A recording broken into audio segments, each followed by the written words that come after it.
Bueno, pues bienvenidos nuevamente a un diálogo, a este programa Diálogos que cada vez a nosotros en NB Periodismo de Investigación nos gusta más, porque nos van recomendando algunos temas, algunos actores de la vida actual, no solamente en el ámbito político, pero fundamentalmente también algunos personajes que necesariamente vienen aquí a diálogos a ampliar, a formalizar, a actualizar la información que se genera en las redes, que es amplia y que tenemos que estar bien dedicados a formalizarla.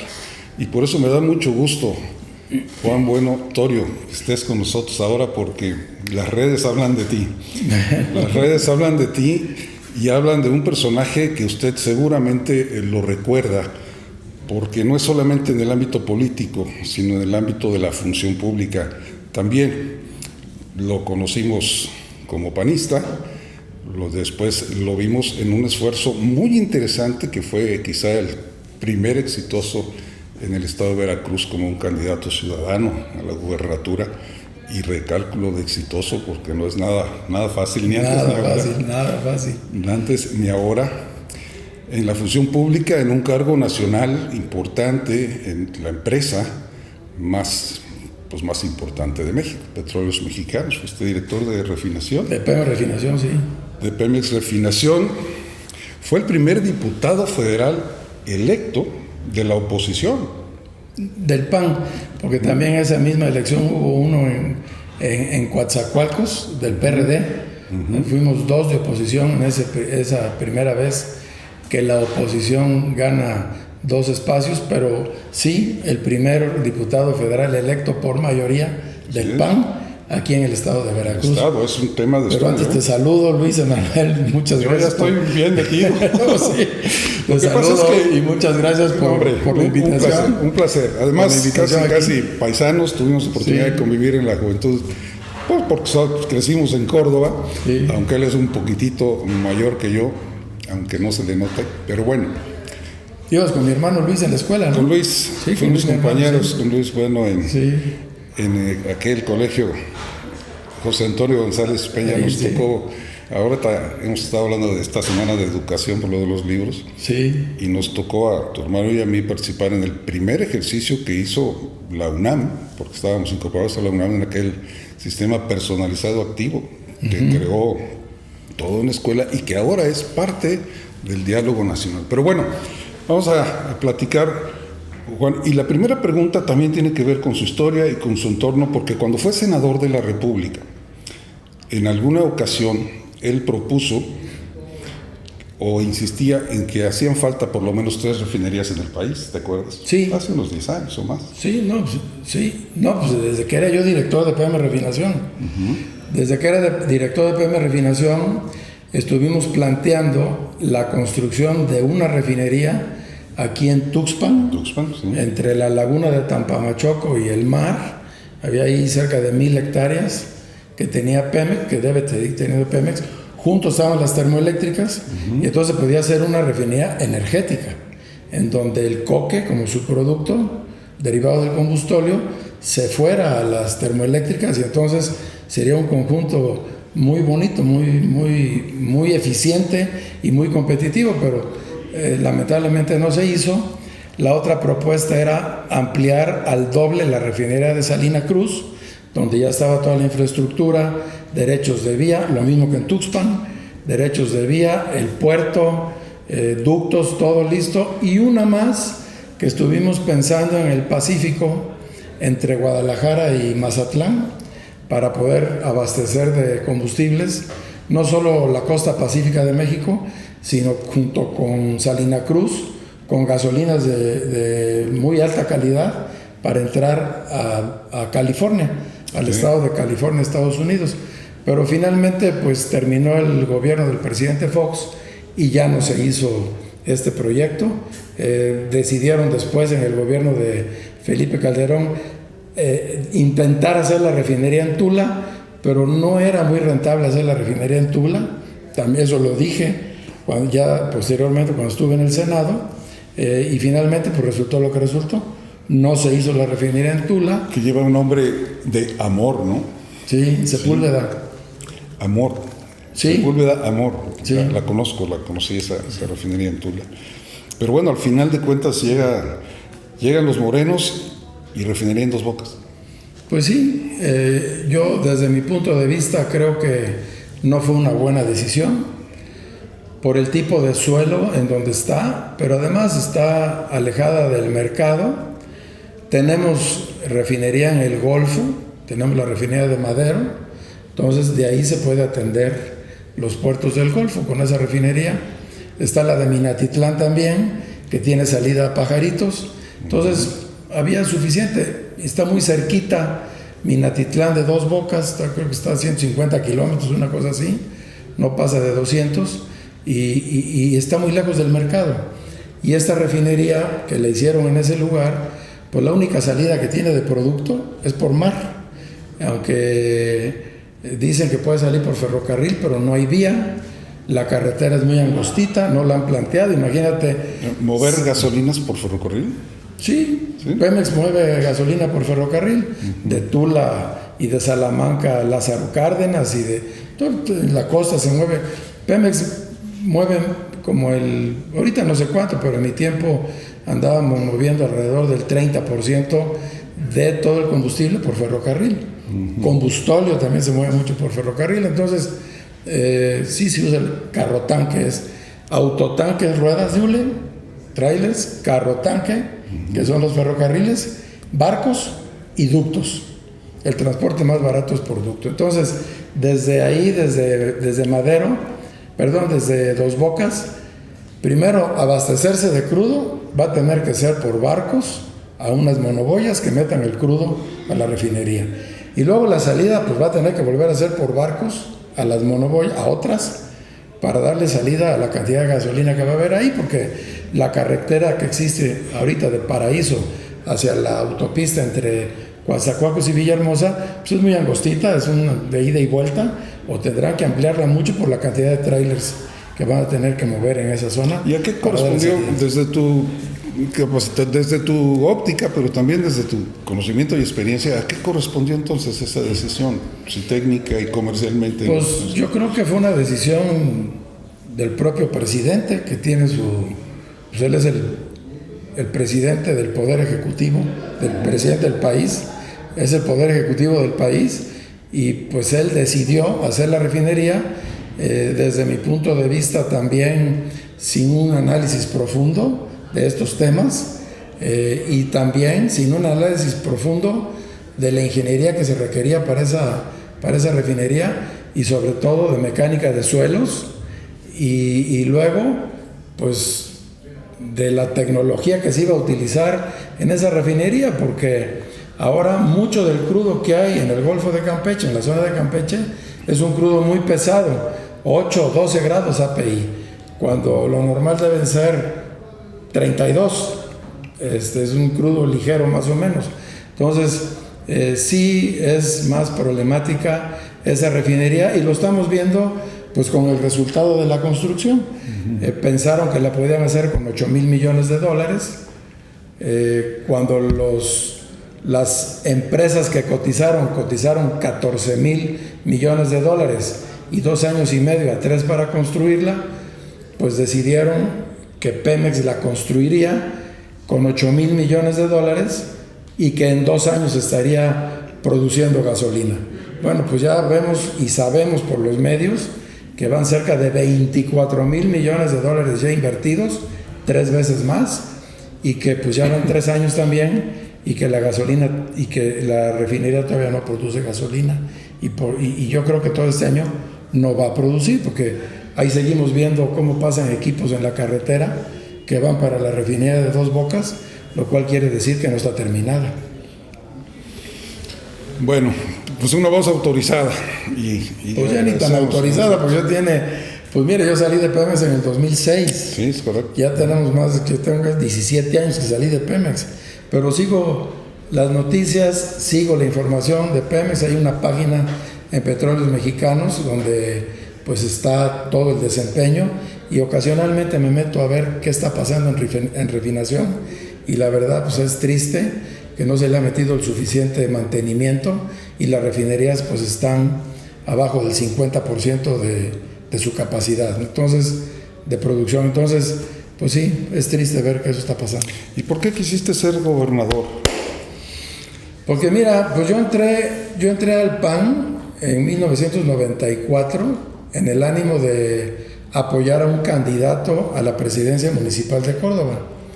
Pero luego se presentó, a mí me nacía ser gobernador de Veracruz para echar a andar mis capacidades y mi forma de hacer las cosas en las empresas.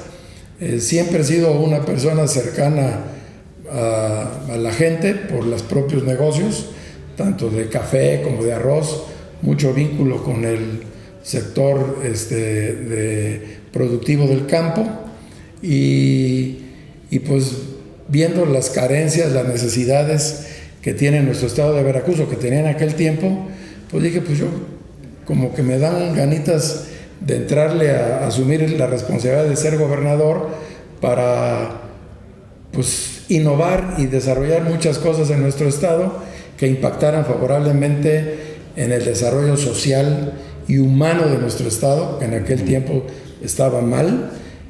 Hoy está peor, lamentablemente lo vemos que hoy está peor.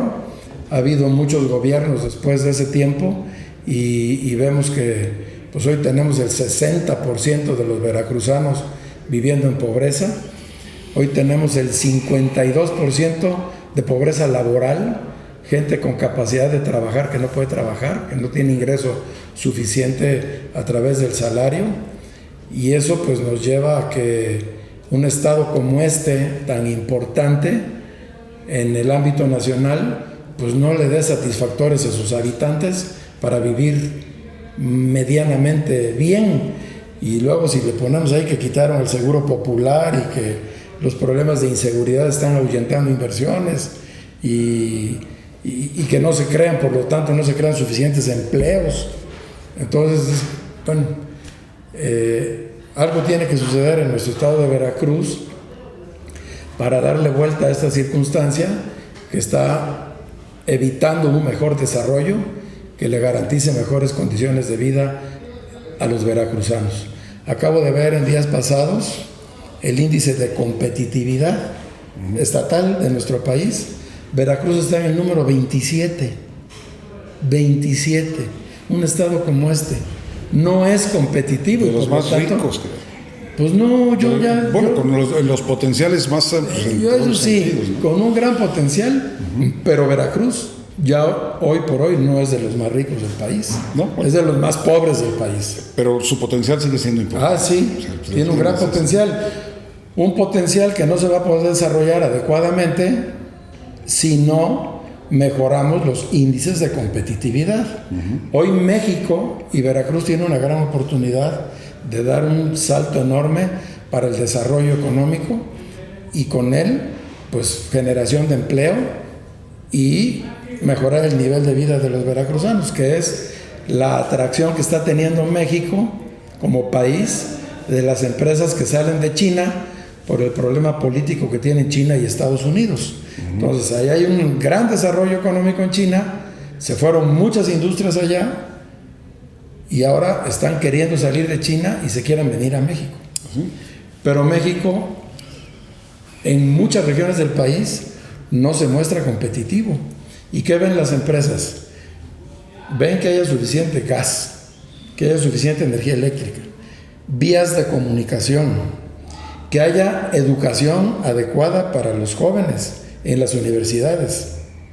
Mano de obra calificada. Que haya servicio para la sociedad en muchos aspectos, universidades, hospitales, camas de hospital. En Veracruz tenemos 0.6 camas de hospital por cada 10,000 habitantes. No responde a la demanda ni siquiera de los veracruzanos. Entonces, quienes vienen a invertir o quieren poner empresas aquí dicen, no, pues Veracruz no es competitivo, me voy a Nuevo León o a Guanajuato o a Aguascalientes o a Baja California, y eso hace la diferencia. Claro. En Baja California el ingreso promedio por persona de toda la economía de Baja California es de 250,000 pesos al año. En Veracruz es de 120,000. La mitad. Menos de la mitad. Entonces dices, qué bárbaro. Entonces, ¿qué estamos haciendo? ¿O qué no estamos haciendo en Veracruz? ¿O qué no hicimos en el pasado en Veracruz para que hoy Veracruz fuera una potencia, ¿no? Los índices de inversión y de crecimiento de Veracruz, pues le dan las inversiones básicas en el puerto, en el sur, con las inversiones de petróleos mexicanos, en petroquímica y en la misma refinación, o lo que pueda suceder en el norte de Veracruz, en Chicontepec, con la producción de crudo y de gas.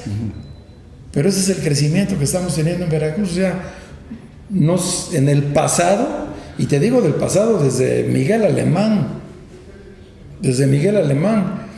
no se ha promovido adecuadamente el desarrollo de Veracruz, no se han fortalecido los esquemas que le den competitividad a nuestro estado, y estamos perdiendo cada vez más presencia o preeminencia en el desarrollo económico, cultural, social y todo lo que me quieras decir. Y un campo que dio muestras de su productividad durante décadas. De repente lo hemos totalmente debilitado, totalmente saqueado de repente también.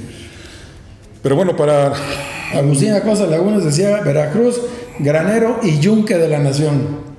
Hasta ahí llegó. Las batallas del azúcar, ¿te acuerdas? Hasta el tiempo del arroz, sí, hasta el tiempo de don Agustín, pues Veracruz iba a todo dar. Y a partir de ahí, pum, venimos a menos y seguimos viniendo a menos. Entonces, en esos tiempos, yo por eso dije, pues me gustaría entrarle.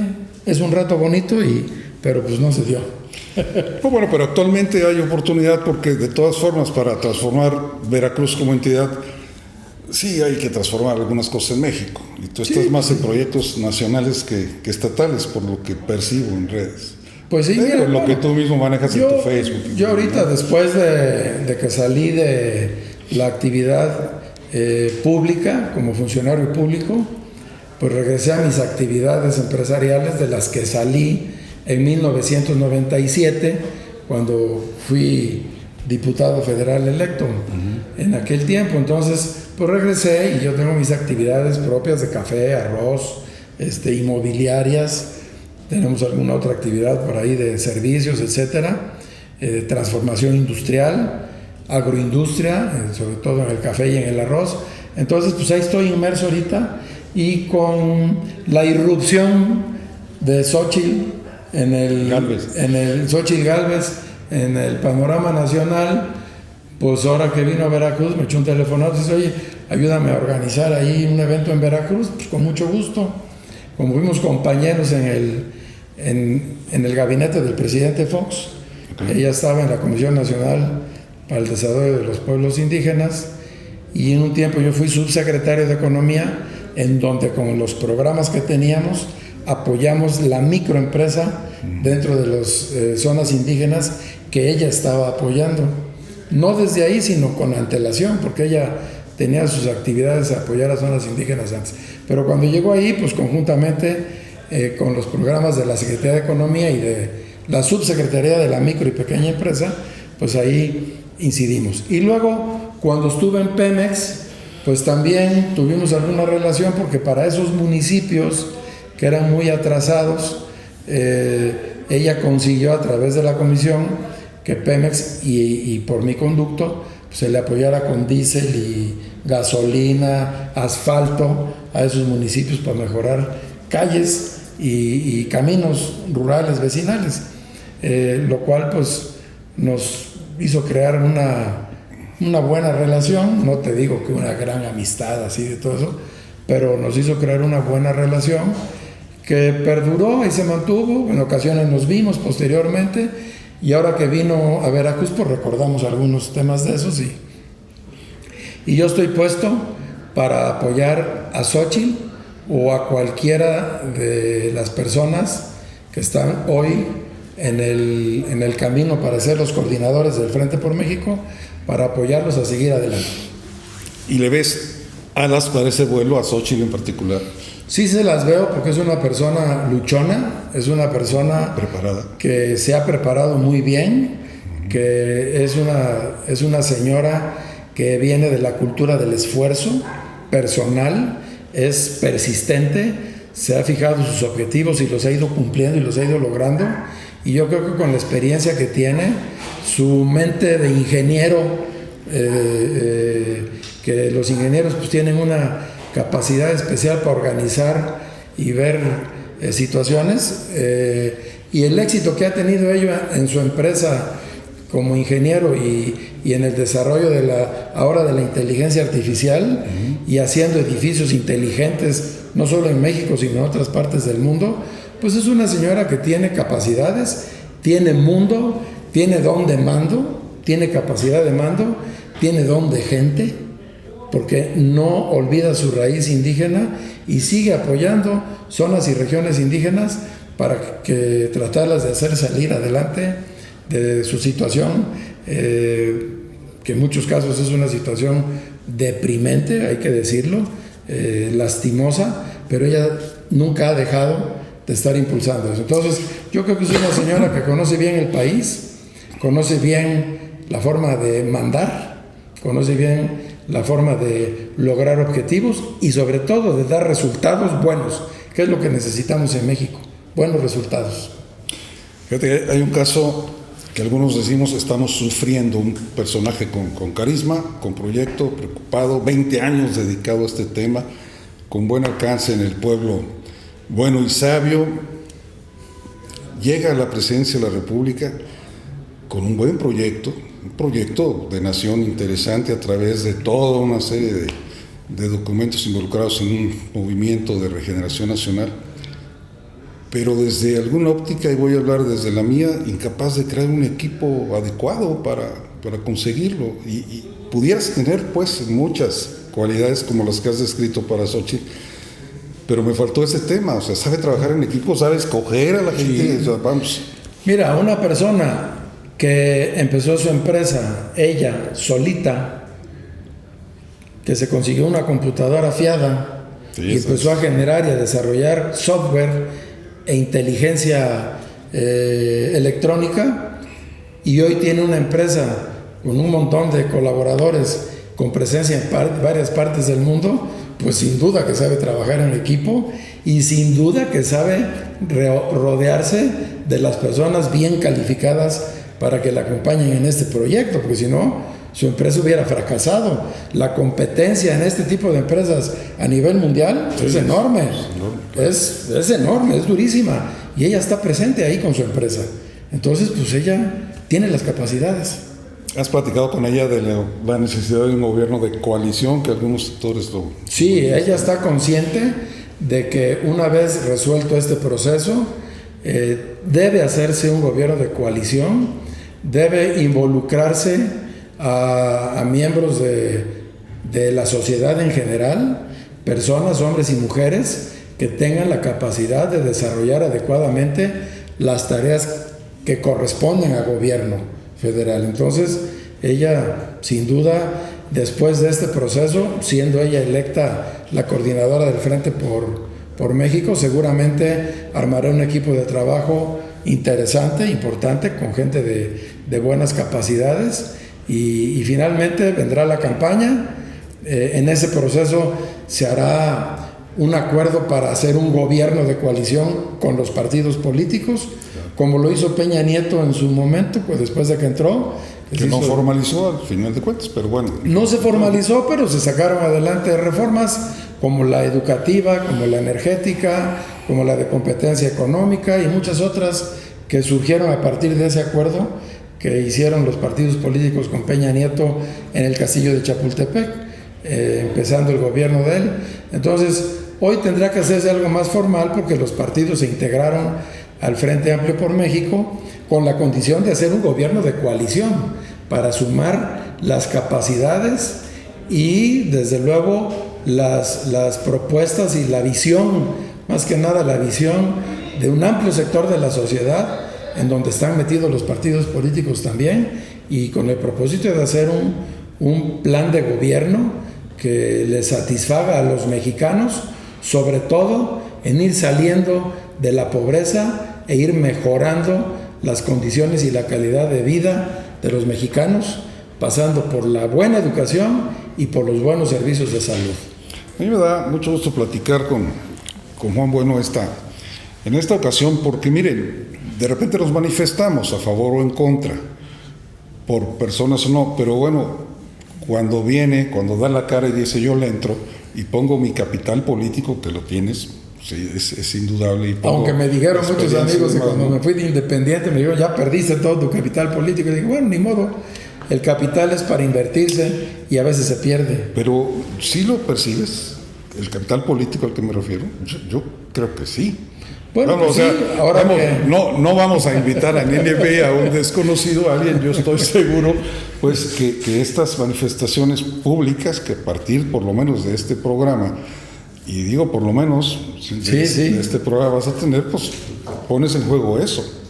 Bueno, pues sí, yo pongo, déjate de mi capital político, yo pongo mis capacidades, las que puedan ser muy buenas y las que sean malas, pues que no las usen, pero yo las pongo aquí sobre la mesa para que logremos verdaderamente una transición, como se logró en el año 2000, que regresemos a una transición, volvamos a una transición en donde México recupere su vida institucional, que la estamos perdiendo, en donde México recupere el mediano o poco o mucho Estado de Derecho que teníamos antes de este gobierno, que México recupere la democracia que estamos perdiendo, pero sobre todo para que México no pierda su libertad. Los mexicanos no perdamos nuestra libertad, que de seguir como vamos, por lo que se ve, pues estamos a punto de, por eso es que yo me salgo un poco de la comodidad de mis empresas y ante el llamado y la invitación de Xóchitl, pues me sumo y aquí estoy para contribuir desde donde yo pueda a este proceso que va a iniciar en los próximos meses y que culminará con la elección del 2024. ¿Cómo va el tema? Ya cumplió el primer paso, estoy enterado de que las firmas suficientes o necesarias ya están. Ya, parece ser que son 7 los aspirantes al Frente Amplio por México, que cumplieron con las 150,000 firmas. Xóchitl me parece que ya cumplió con más de 520,000 o 530,000, lo cual es muy bueno porque con las firmas de todos los demás, pues estamos haciendo un bonche de firmas como de 2,5 millones de firmas en este momento, y los días que faltan hasta el día 20, yo espero sinceramente que se llegue a 3 millones de firmas, que será un número importante. Si tú quieres ser candidato independiente a la presidencia de la República, debes juntar el 2% del padrón, que es 1,850,000 firmas. Hasta el doble. Entonces, en este esquema, si pudiera decirse así, pues juntando 3 millones de firmas, sobrepasa el requisito para ser candidato independiente, y hoy este Frente Amplio por México podría suponerse como el eje de promover un candidato independiente, que en este caso sería el que ganara al final de cuentas con la votación el 3 de septiembre, con un ingrediente adicional, el concurso de los partidos políticos, que además de los ciudadanos, que seremos los que pongamos a ese candidato en la palestra, luego pues lo adopten los partidos para que sean los que vayan a la elección constitucional. Entonces, yo creo que ha sido un ejercicio muy exitoso, ha sido un buen ejercicio en donde todo aquel ciudadano que quiso participar le entró, y el que no, pues pasó de lado. Pero al final de cuentas estamos haciendo cosas para resolver este tema. Hay un dicho por ahí que dice que las cosas van mal en manos de gente que no lo está haciendo bien, porque los que quieren hacerlo bien y lo pueden hacer bien no se meten. Entonces, bueno, pues se mete a este baile el que quiere entrarle, y esa es una gran riqueza del proceso ese que estamos viviendo de cara al 2024. Sí, el que no quiso entrarle por lo menos se enteró, lo observó y... Pero todavía le pueden entrar, de aquí al 20 de septiembre todavía la gente se puede inscribir para poder ir a votar, de aquí al 20 de agosto Todavía las personas se pueden inscribir para ir a votar el 3 de septiembre para el candidato, cualquiera de los 7 o de los 5 o de los 3 que quedan al final en todo este proceso. Esa es la riqueza de este proceso, que nosotros los ciudadanos, al margen de los partidos políticos, podemos manifestar libremente nuestra opinión en este proceso. Y entre esos 3 deberá estar Xochitl Gálvez. Yo pienso que sí. Tendría ojalá. En términos del resultado de este primer ejercicio. Así es. Yo me voy a quedar con ganas, Juan, de platicar más del tema del estado de Veracruz. Yo creo que tendríamos oportunidades, pues, si me permites, te invitaríamos a otra con mucho gusto. plática, porque, bueno, me da la impresión de que también tendrías interés de comentar algo al respecto. Con mucho gusto, pues más adelantito nos sentamos a platicar y vemos, ¿no? Hay mucho camino por andar hacia adelante. Por lo pronto, pues yo muy agradecido de tu presencia, de tu visita a Jalapa y de que en ella hayas incluido una visita a nuestro estudio y esta oportunidad de dialogar. Nos quedan 2 minutos que yo te pediría usaras de tu programa, pues, para despedirte del auditorio. Agradecido nuevamente por tu... No, pues al contrario.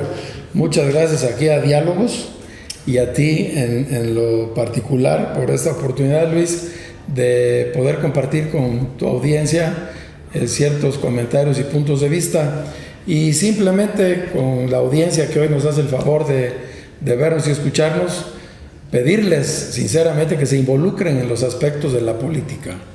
La política es un asunto tan serio que no se le puede dejar en manos a los políticos, y por eso es que yo les invito a sumarse, a participar, a manifestar sus puntos de vista, no solo en el WhatsApp o en los comentarios de la calle, sino con acciones reales, acciones sustantivas que acompañen este proceso político que está iniciando y que sin duda debemos procurar la gran mayoría de los mexicanos para garantizar la vida institucional de México, las decisiones democráticas que debemos tomar en adelante, pero sobre todo la libertad, nuestra libertad de pensamiento, nuestra libertad de tránsito, nuestra libertad de trabajo, nuestra libertad en general.